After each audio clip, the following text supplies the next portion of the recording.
war created capitalism. So capitalism arose in Europe, not in Asia, because they had a constant state of wars. And those war created demand for different type of organization, different type of financing, and obviously created the need to encourage commerce because that gives you the money to finance wars. And therefore, so-called militaristic state way of industrialization actually came much earlier, like starting from Renaissance. Those Italian city-state, like Venice, they were essentially militaristic state. On one hand, they need commerce. On the other hand, they need a strong army, military. So later on, as a later comer, like Germany and Japan, they need to do more. Otherwise, they would not be able to squeeze in to become a power. Yeah. So all the European powers, like in France, Louis XIV and Napoleon, and so all the European powers had this feature of militaristic industrialization. So maybe that's another explanation for China's failure. They never thought of or wanted to go that road. I think Qing Dynasty perhaps has another reason, because they are, like you mentioned, the minority to control the major Han people. Even like a city-state like Venice, if they want to rise up, they need essentially everyone to be able to fight and everyone to be able to do business. Yeah. But if Chinese government do that, that means all the financial resources and the military power will shift to the Han people. That will create a threat. So maybe that's an additional reason they didn't take that route. Yeah. Whereas for Japan, once they have the emperor, who is the god of everyone, that seems that problem at least can be solved. I don't know. So that's one perspective. Yeah. Of course, the U.S. that become very different now, because the U.S. did not rely on monarch. They did not have any more kings, queens.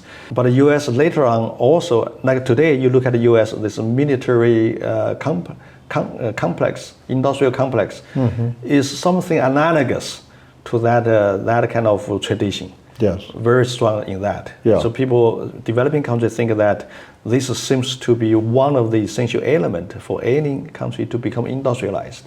You need that to create the huge incentive and demand for heavy industries, yes, for lots of other things, and for technology adoption, and otherwise you will be defeated, be killed.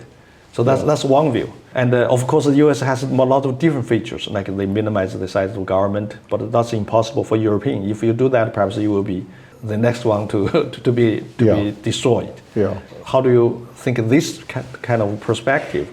This is essentially the view of Braudel and Sombat. They think war created capitalism. So people say, why capitalism never arises in East, in Asia? This provides one explanation. Of course, according to Max Weber, he has a different view. His religion is different. Christian people, they are more industrious. They like to save. But that view seems not very consistent with history, because the Jewish people also, very industrious, very like to save. Chinese or the Buddhist people, perhaps they may be also good at doing, I don't know, those kind of things. But they were not able to rise. Maybe because of the lack of centralized militaristic industrialization motive, what you call like a national will, to use that will to mobilize resources, to organize the nation in a different way to compete with the European nations. Yeah. But the U.S. was able to do that, maybe not in the very beginning, but the U.S. know that, right? They know the European, how they behave. So the U.S. later on also built a military, also through the Civil War, that further enhanced the U.S. military capacity. So that could play a role. So China, when China became sort of kind of have a mindset where we do need a national army to be militarized, was during the Civil War and the war against Japan. So that helped the Chinese finally to be organized militarily to fight. And with that military fighting capacity, then you enter the social planning era. But the social planning era, although you have a strong military kind of mindset, but you did not allow market to flourish. So you miss one part. And Deng Xiaoping solved that. He not only inherited this kind of kind of military institutional capacity, but also allowed market. Whereas the Qing dynasty had maybe just market, but no this kind of lack of this. I think there's two fundamental differences between the U.S. and Europe. Europeans have always been a very highly fragmented continent. Right. So you've got language differences, you have cultural differences, you have religious differences, and you also have the fact that war in the 19th century was almost a constant state. I mean, right up through World War I and then kicking in World War II. So I think that fragmentation, and even though they tried to solve it to some extent by creating the EU, there are still fairly significant differences among the major countries. It was a huge advantage for the US and China to basically have a large single language integrated country. And the US had the added advantage of, while it was involved in wars, it was never on their own land. So one of the reasons I think for the economic success of the US is they were able to avoid war other than selectively joining, as they did obviously in World War I and World War II.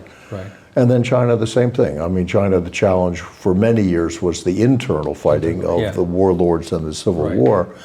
But once under Deng, China became very focused on market-driven economy and consumerism. Deng just did an extraordinary job in a short period of time. So this is interesting. So, East European countries also conducted market reform, and their economic foundation was much more superior. They had a social plan era, but they built lots of industries, including military industries. How come after introducing market reform, they could not perform as well as China? So you mentioned about Deng Xiaoping. So what's the major difference between Deng Xiaoping's leadership versus the leadership in East European countries? Where did they go wrong in a sense? They had a much better foundation to the market reform. They did not go through Cultural Revolution. So what's your view on this? Yeah, I think a huge advantage China has always had is just scale. Okay. So when you've got a consumer population today of 1.4 billion, even when you look at the Asian tigers, so when you looked at Hong Kong and Singapore and Taiwan and Korea, they have not been able to create anywhere near the economic footprint that China has created, in part because of the scale of the country, the population in China. Yes, okay, so economy of scale is very important. That may also explain the US success compared to European countries. US had much larger scale, right? So even though German engineers, they may be very good, the Japanese may be very good, but your scale of the economy is very limited, right? So on the other hand, there's also maybe some advantage for smaller countries. For example, you need to develop an economy, you need a mass production, and you need a global market. But the size of Singapore, because perhaps they only need a tiny bit of a global market that can support their industrialization. Whereas China needs the entire Earth, and the Earth is very limited. So that may also make smaller countries somehow easier on their way of industrialization in terms of creating global market. I heard that during Singapore's industrialization process in the 60s, 50s, 70s, they had a huge sector of manufacturing wax. But that market alone is able to support lots of people's employment. For China, you cannot just rely on that. You need to rely on perhaps other much larger markets such as textile. But the textile market globally is very limited. The US give China some quota, and so that's it. I heard from Taiwanese economists, they say US give them quota, and soon the quota was filled. Then they have to search for alternative market. They say fortunately China opened their door for reform, so China became Taiwan's largest possible global market to absorb their industrial output. So then you look from that point of view, it's harder for China. Where's the global market? Now the US is also trying to shrink China's global market. So that will make China's industrialization process harder to finish? Well, harder. First of all, I think the idea of containing China is a ridiculous idea. Because if you look at the economic momentum of China, if you look at the cultural advantages, Chinese people just work harder than Americans. And there's no denying that. That's also the same view from the Europeans. They say Americans work much harder than the Europeans. Oh, no, absolutely.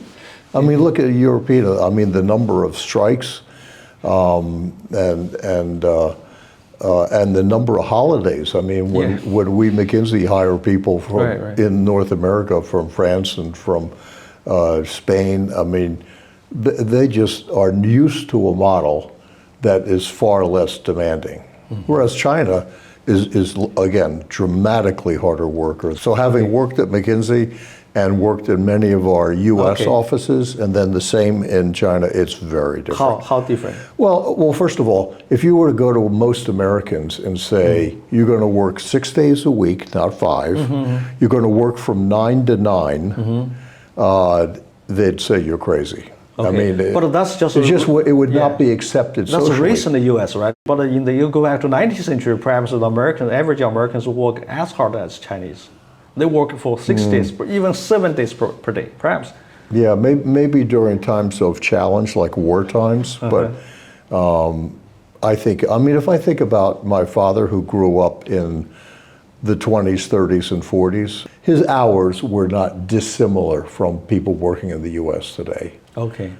When I would work with the Beijing or Shanghai office at McKinsey, you would just, if you watch, you would see the lights on very late at night, and then you'd see people falling asleep at their desks during the day because they basically got no sleep. Maybe there's a pattern. Later comer, you have to work harder than the earlier ones. Yeah. So U.S. people, American people work harder than Europeans. And Chinese people have to work harder than the U.S. in order to come up. Otherwise, it's impossible. So just like the Germany and the Japan, they need to be far more militaristic state. Otherwise, there's no chance for them to rise up. You know, because the stage was already fully occupied.